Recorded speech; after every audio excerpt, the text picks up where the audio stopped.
Bon, ça bouge au Real Madrid, les mecs. Ça bouge, donc on va voir les dernières informations qui concernent le mercato.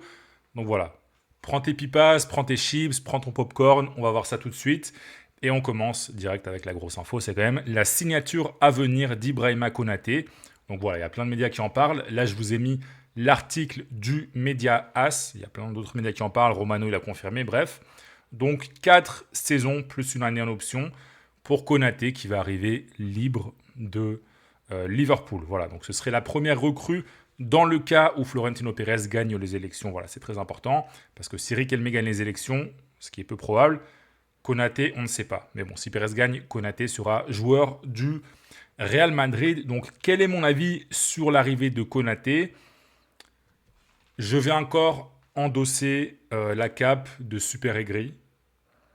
Alors, d'abord, il faut savoir quand même que les défenseurs, c'est quand même assez difficile à évaluer parce que la qualité d'un défenseur, son niveau de performance, il dépend beaucoup du contexte, voilà, de la façon dont joue l'équipe, dont joue l'entraîneur. C'est pas pareil d'être bon dans une défense à 3 que dans une défense à 2.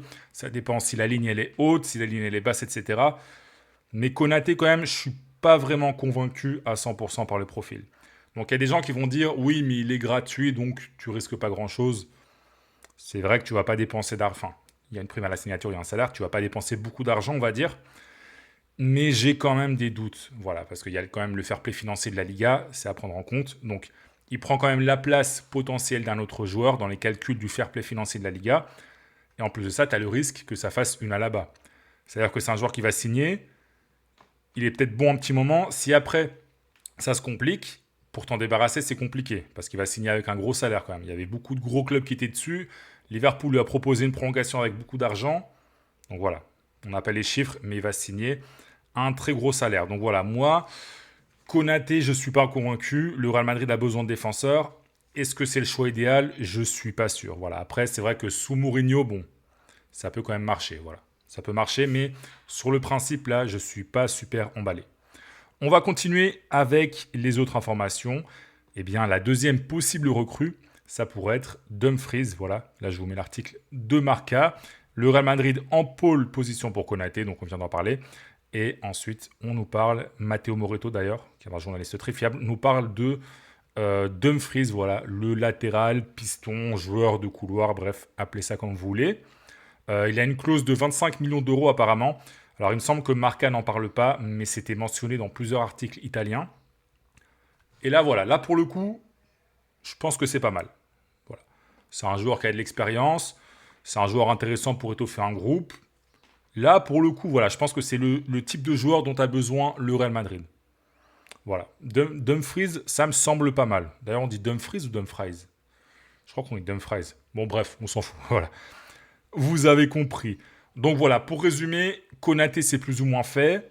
Dumfries, ça avance plutôt bien. Et ensuite, on a les noms habituels. Voilà, Nico Paz. Ça, moi, je pense que c'est top. Nico Paz, le retour.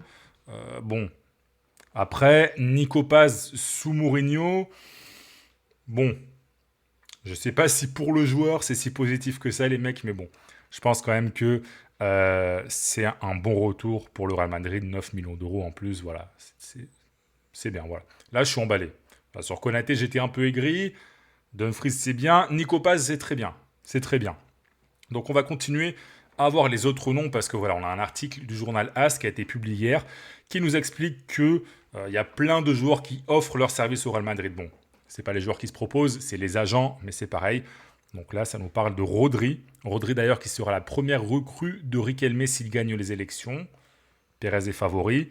Est-ce que si Pérez gagne, Rodri signera? On ne sait pas.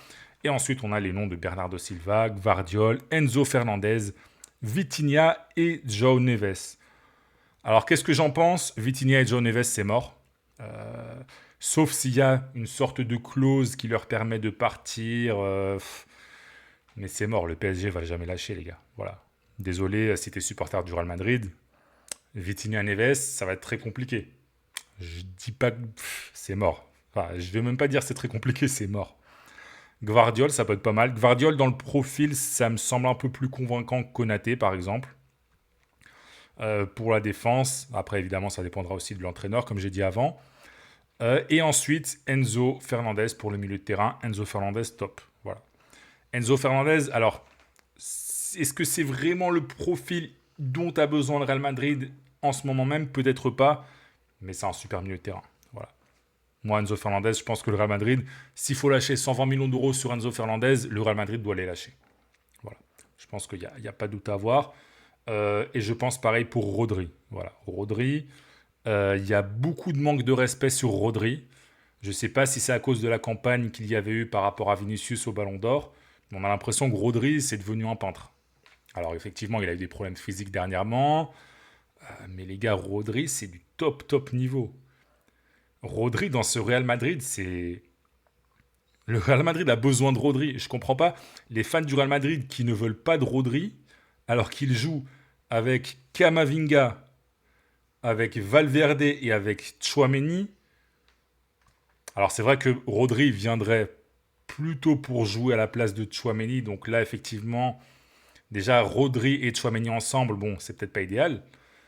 Mais quand même, tu peux pas cracher sur Rodri quand tu es le Real Madrid et que tu joues avec souvent Camavinga, avec Ceballos. Bon, Ceballos va partir, mais je comprends pas. Je comprends pas. Pour moi, Rodri, c'est un top player et je pense que le Real Madrid a besoin de Rodri. Donc voilà, pour moi, un milieu avec Rodri, Enzo Fernandez et un autre joueur, ça pourrait être très intéressant. Ah, voilà, après, je pense que ça va pas se faire. Je pense que Tchouaméni va toujours être titulaire. Ce serait quand même mérité vu sa saison. Mais voilà. Donc voilà, on a fait le tour. La grosse info, c'est quand même Konaté. Hein. Même si, voilà, comme je l'ai dit, je suis pas super emballé. Voilà, on verra bien. C'est le choix de Pérez. J'allais dire Pérez, il sait ce qu'il fait. Pas forcément vu ses derniers choix. Mais bon, c'est fini pour cette vidéo. Écoute, donne-moi ton avis sur ce début de mercato côté Real Madrid dans les commentaires. Abonne-toi si tu veux être au courant de toute l'actu, évidemment. Et on se retrouve très prochainement pour une nouvelle vidéo.